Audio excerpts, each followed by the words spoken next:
The K-pop or Korean pop music genre has its origins in South Korea. Its base is pop music, but it also integrates other genres such as hip-hop, R&B, electronic, and rock. After the overwhelming success of Gangnam Style, which today accumulates more than 5 billion views on YouTube, K-pop has become a fundamental pillar of Korean culture, dominating a large part of the country's youth market. This phenomenon can be largely attributed to its idols, young artists who, before debuting, undergo years of rigorous training in singing, dancing, and acting.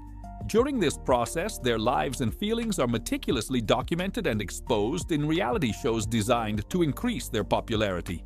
In the competitive world of Korean entertainment, it is a cycle of constant exposure where every emotion becomes part of the show. The same exposure that sometimes ends with young boys so exhausted that they decide to remove themselves from these bands. The songs cover topics ranging from love to the joy of youth. The goal is to generate views and interaction, which translates into sales of records, clothing, and merchandise for fans. Selling in large quantities is the key. The more commercial, the better.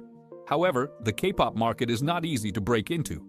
For years, it has been dominated by three giants: SM Entertainment, YG Entertainment, and JYP Entertainment. These companies, through their successful bands, reach net worth figures around $2 million, generated exclusively by their K-pop groups.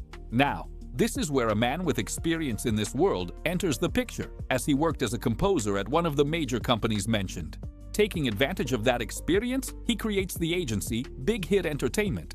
His goal is to create a space where he can experiment creatively, moving away from the formulas, lyrics, and sounds already known to work for the industry giants. However, things for Big Hit Entertainment do not go very well. The company fails to stand out in the competitive industry, bringing it to the brink of bankruptcy. They invested heavily in a girl group that eventually disbanded and then tried to represent already established talent, but that did not work either. To save the company, the CEO makes a decision: recruit new talent and create a boy band from scratch, convinced that only something like that could achieve the recognition needed to generate the income that would save the company.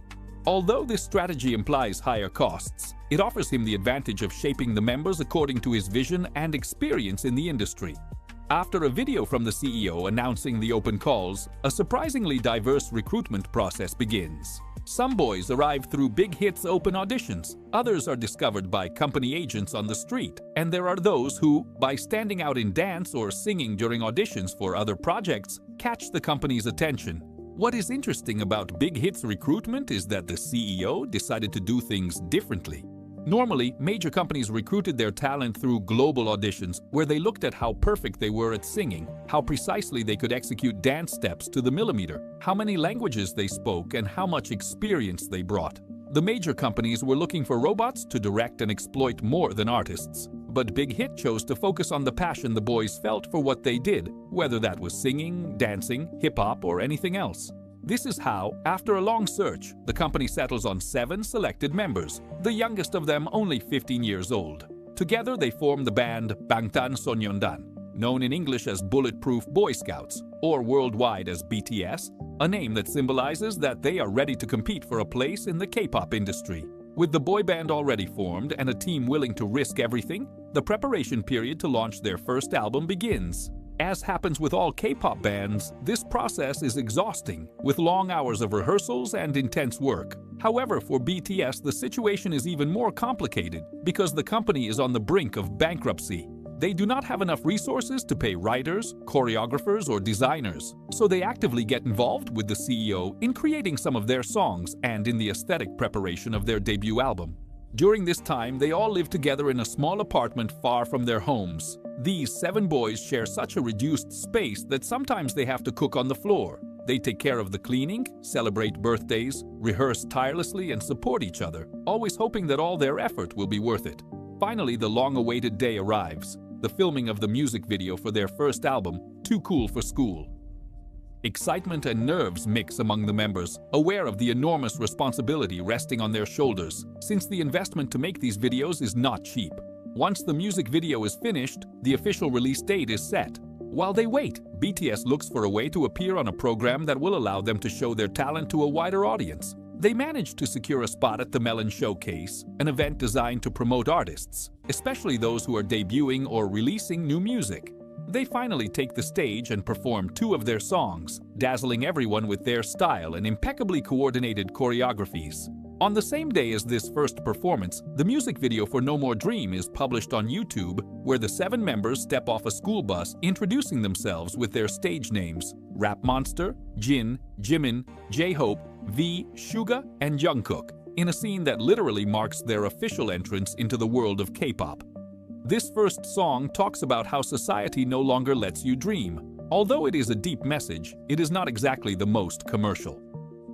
What dominated the industry around 2013 were love songs, school heartbreak, and vibrant colors with catchy rhythms. Because of all this, the road to success becomes more uncertain than they had anticipated. Despite this, the passion of these boys and the support of the company drives them not to give up. They decide to convey a different message and embark on creating their second album, launched as part of a trilogy. This second album is composed of 10 songs, where the lead single sends a strong message to young South Koreans. Say no to conformism, no to living other people's dreams, and no to allowing others to control their lives.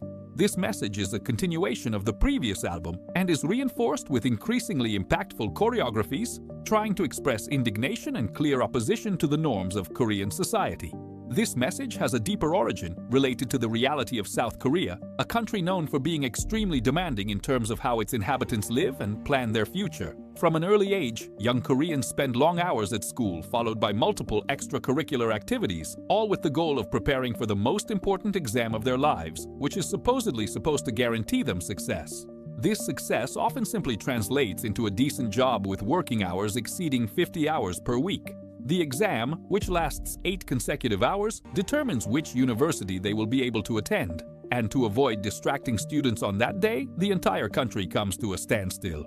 All this pressure sadly translates into a high suicide rate among teenagers and young people, in a country where talking about mental health problems remains a taboo subject.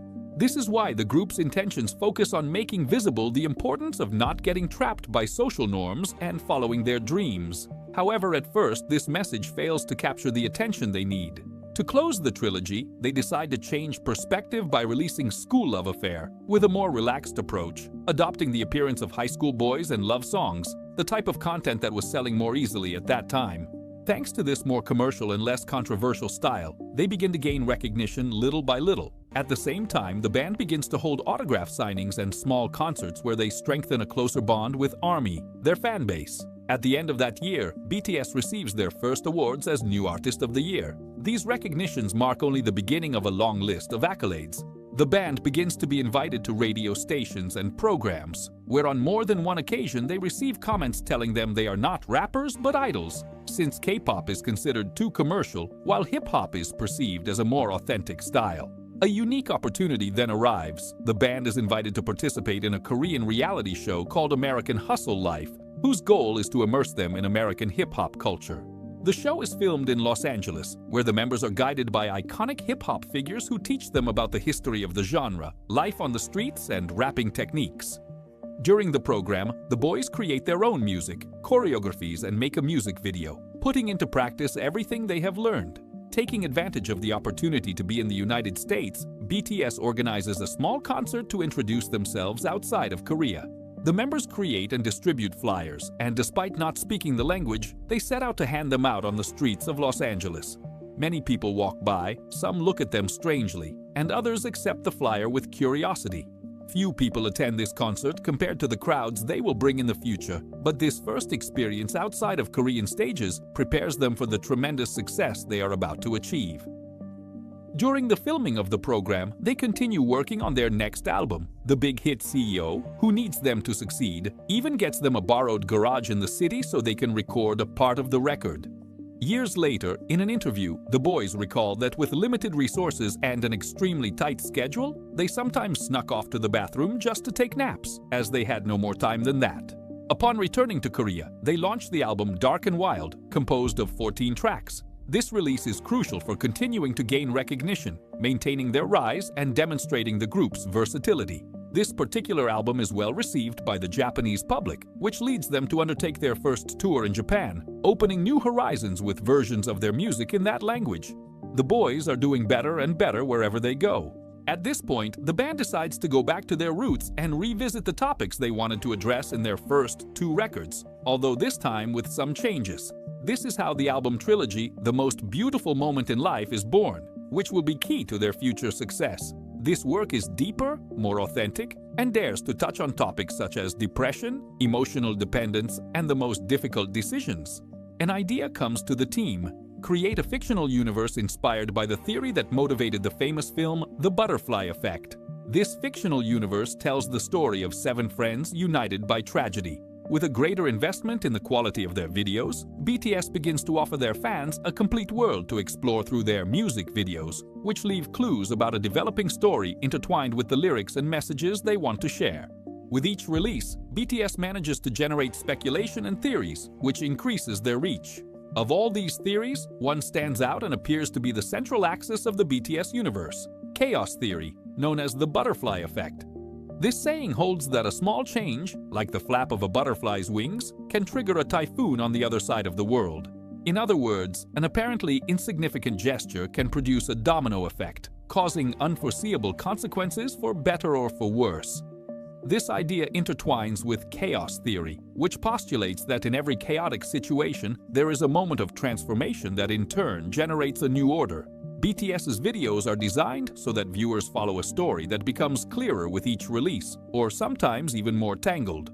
At the center of this story is Jin, the oldest member of the group who appears to take on the role of savior. But in his attempt to rescue his friends, he faces a painful truth. Every action he takes to save one of them comes at a cost to another. The hidden messages in this story speak of personal struggle, of situations that many of their fans may be going through, and of the fact that there are situations that simply overwhelm us and over which we have no control. In this universe created for their fans, BTS offers them a refuge where they can feel safe, gifting them songs as profound as Whalian 52, inspired by the real story of a whale that sings at a different frequency, misunderstood and lonely, wandering through the vast ocean. This story is actually a metaphor between them and ARMY, as their fans were the ones who managed to hear them despite speaking a different language, while they were searching for their place in a vast musical ocean. It is at this point that BTS releases a song that changes everything: Fire.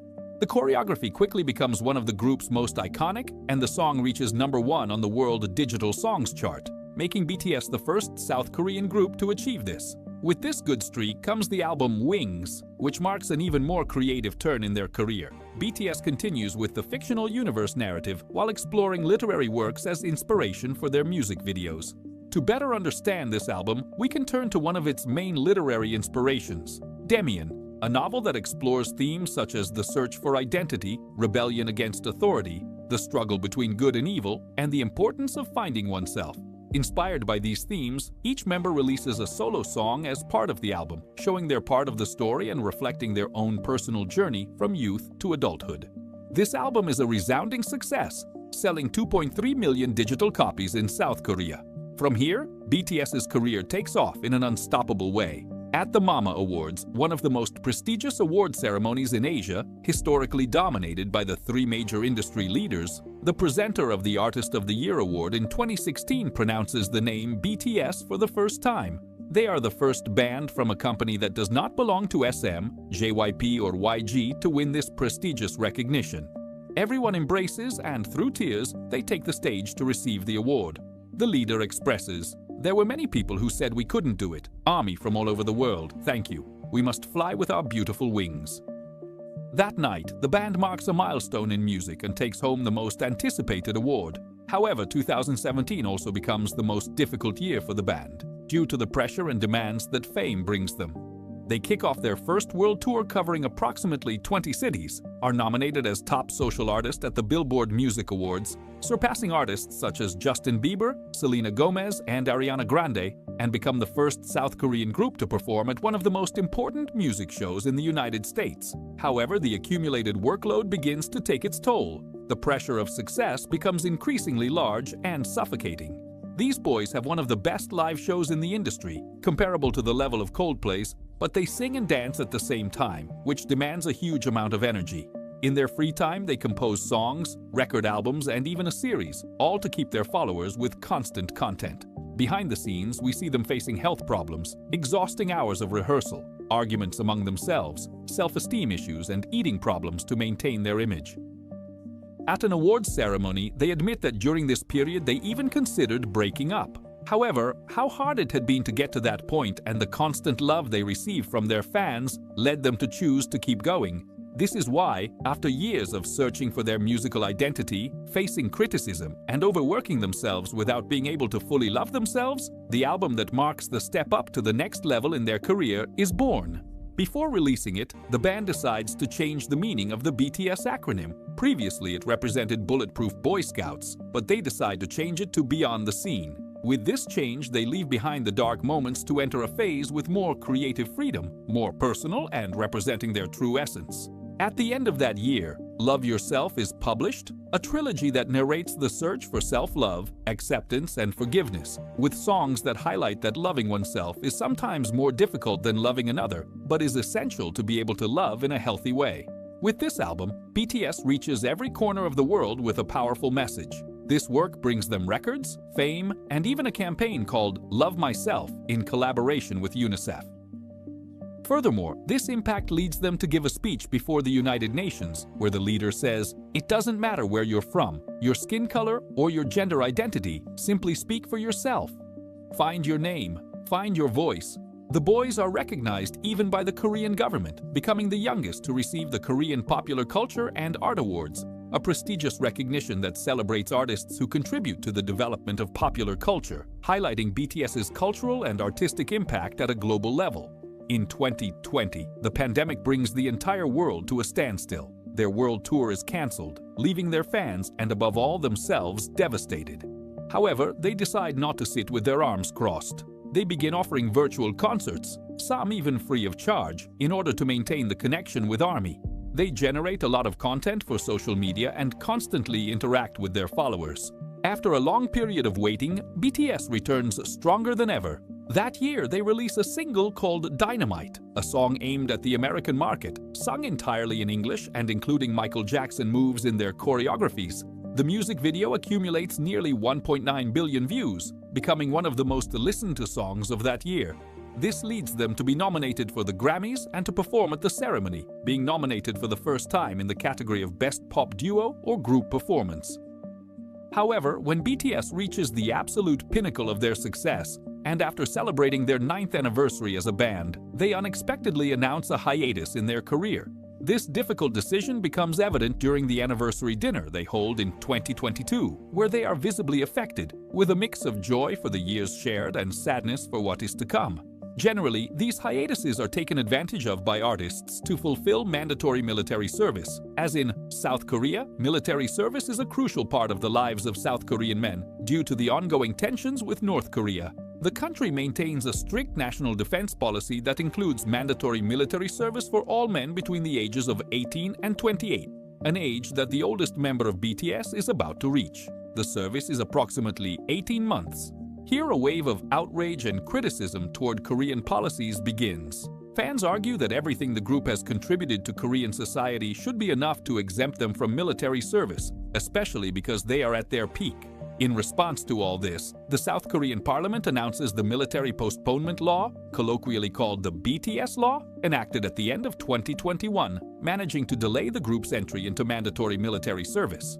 This law allows male artists who have helped improve the reputation of their country to begin service at 30 and not at 28 years of age. Thanks to this postponement, the group decides to hold their last concert with all 7 members on stage, an unprecedented event in the country called Yet to Come. This takes place in Korea and ends up bringing together thousands of fans in a large stadium, while at the same time millions of global spectators watch online. The event was free and was held in support of South Korea's candidacy to host the 2030 World Expo. Big hit! The company that started on the brink of bankruptcy, diversified, changed its name to Hybe Labels, and fulfilled its original purpose: to integrate and represent K-pop bands in an industry that they now lead. In a single year, Hybe raises more money than the former industry giants combined. After this, the band finally takes a well-deserved break. The members continue exploring their personal styles in music without leaving ARMY behind. Throughout this hiatus, they maintain the connection and mutual support they have cultivated since their days in the small company apartment. And as a curious fact, the members decided to buy that place where it all began. the very one in which they lived during their first years when success seemed like an unattainable dream, and they keep it as a symbol and a reminder of where they started, to acknowledge and appreciate all the ground they have covered.